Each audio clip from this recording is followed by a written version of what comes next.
সেই মানুষ প্রকৃত অর্থে সুখী মানুষ, ধনী মানুষ, একই সাথে আল্লাহর প্রিয় মানুষ, ভালো মুসলমান, যে প্রত্যেকটা অবস্থাকে সে ওয়েলকাম করে, আলহামদুলিল্লাহ বলে। দুনিয়াতে সবকিছু যদি মনমতো হয় তাহলে এটা তো জান্নাত হয়ে যাবে। সবকিছু মনমতো হবে না। অনেকে দেখবেন অমুকে আমার সাথে এটা কিভাবে করলো, কিভাবে এটা বলতে পারলো, এই কথাটা সে কেমনে বলতে পারলো, আমি মেলাতে পারতেছি না। আমি কেন, এটা আশ্চর্যের কি আছে? চামড়ার ঠোঁট দিয়ে সবই বলা যায়, বলছে, বোঝেন, এটা তো আমি আশা করি না। তা আপনি যা আশা করবেন সব মন মতোই যদি হয়, এটা তো জান্নাত হয়ে যাবে।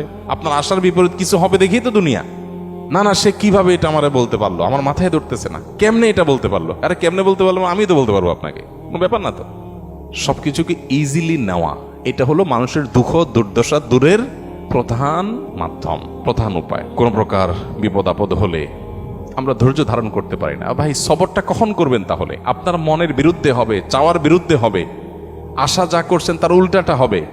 আপনার সাথে পড়ালেখা করে অনেক ভালো আছে, আপনি সেটা থাকবেন না, এখানে তো সবর, এখানে তো সবরের প্রশ্ন আসবে। সবরটা কোথায় করবেন তাহলে? সবই যদি মনমতো হয়। বহু মানুষ আছে যে দুনিয়াতে তাদের সব কিছু চাই, সব কিছু চাই, বাস, আর অন্যের সাথে কম্পেয়ার করা এবং অন্যের কাছে আশা করা। সকল অশান্তির দুইটা মূল আছে, আরেকজনের সাথে নিজেকে তুলনা করা, আরেকটা হলো আরেকজনের কাছে কি করা, আশা করা। মানুষের কাছে এত বেশি আশা করা উচিত না।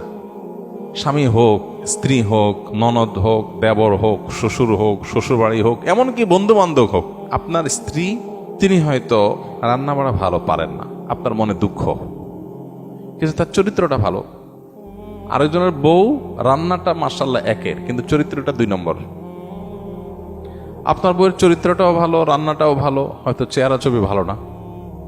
আরেকজনের বউর চেহারা ছবি অনেক সুন্দর, কিন্তু বড় বড় রোগ সে বহন করে বেড়াচ্ছে, লাখ লাখ টাকা যাচ্ছে, তার বাচ্চা মরা মানে একটা ধোঁয়াশার মধ্যে আছে। আল্লাহ তাআলা আপনার স্ত্রীকে সুস্থ রেখেছে। একইভাবে মেয়েরা যদি পুরুষদের দিকে তাকায় দেখেন, আমার স্বামীটা অমানুষ, সে একটা ফোন করে না, একটা মেসেজ দেয় না, একটা খোঁজ খবর নেয় না, আমি মনটা খারাপ করে বসে আছি। আরে ভাই, আপনার স্বামীটা নেশাখোর? কোন নেশা করেন, আলহামদুলিল্লাহ করেন। অনেকের স্বামী নেশাখোর, স্বামী অনেক খোঁজ খবর নেয়, অনেক কেয়ারি, কিন্তু নেশাখোর।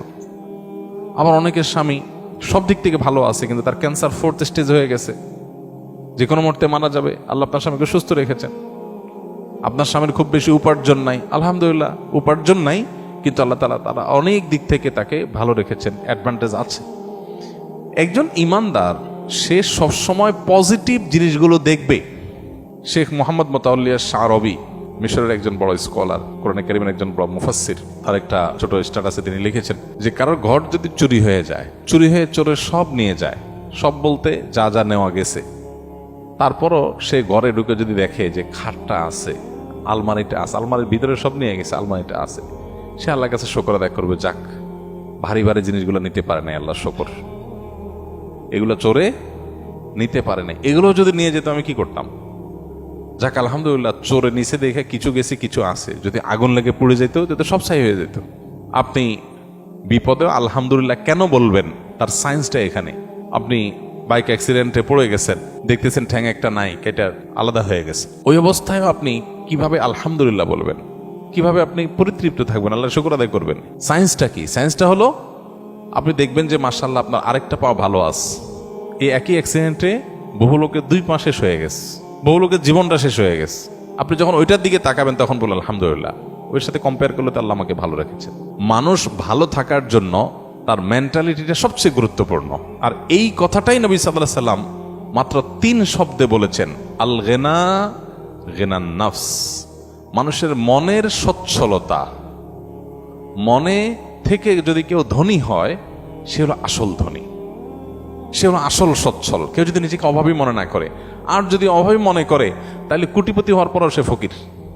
কারণ সে চিন্তা করবে আমার চেয়ে বড় কোটিপতি আরেকজন আছে, তাহলে আমার তো নাই। আমি সবসময় চিন্তা করবো আমার চাইতে খারাপ কত মানুষ আছে, আলহামদুলিল্লাহ অনেক ভালো আছে, আমার ভিতরে কোনো দুঃখ নাই। তো এই জন্য এই বিষয়গুলোর জন্য আমাদের মানসিকতার পরিবর্তনটা হলো সবচেয়ে গুরুত্বপূর্ণ বিষয়।